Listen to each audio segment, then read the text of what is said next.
Dar vienas lūzeris komentaro autorius. Koks jis vargšelis, kokie tas blogas Landsbergis suknyso visą Lietuvą ir ekonomiką. Jėzau tu mana, jeigu ne Landsbergis, tai šitas žmogelis gyventų kaip rojus taukuose maždaug. Lūzerio pasiteisimas, kad aplink visi kalti ir tu tikriausiai vienintelis esi genijus genialus. Tik aplink tavo aplinka neleidžia nieko padaryti. Taip, Landsbergis ir jo visi šitie draugeliai, pakalikai ir panašiai, taip sunaikino Lietuvos valstybę. Bet tai dar nereiškia, kad reikia dėl to pergyventi, šykti kelnės ir kaltinti visus dėl savo durnyšių. Bet tokiam tokiais nuostabiais laikais, kad tu gali daug ką padaryti, svarbu, kad būtų internetas. Per 50 km. Kokioj tu dykumoje gyveni, kad valink 50 km pastau nėra civilizacijos. Kažkaip tai Rokiškis yra didžiausias rajonas pagal plotą Lietuvoje. Ir per jį visą pravažiuoti yra 50 km. Per tų 50 km yra krūvos kaimų, miestelių ar dar kažko tai, kur tikrai galima surasti darbo vietą. Tik to, nėra darbo vietos, ten viską Landsbergis sugriovė. Tu vis tiek turi kažkokią tai specialybę įgyjęs. Galbūt kažkur tai jau dirbai pagal tą specialybę. Kiek per paskutinę savaitę skyriai laiko, kad pagilinti savo gebėjimus toj srity? Kiek laiko skyriai mokymamisi, kad tu būtum geresnis specialistas, negu buvai iki šiol? Ką tu padarai per paskutinius metus, 10 metų, 15 metų, kad tapti tos srities specialistas numeris 1 pasauly ir kad tau iš paskos bėgiotų chebra ir siūlytų algą? Kad tu nustatytum savo algą. Ką tu dėl to padarai? Nieko.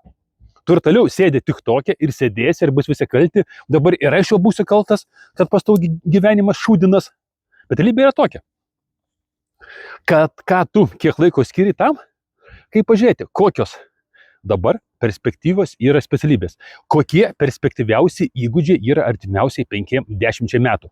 Bent kartą tą ieškojai, žiūrėjai, kaip gyvenant kaime, vienkiemy, miške, turint internetą, užsidirbti pinigų. Jaučiu ne.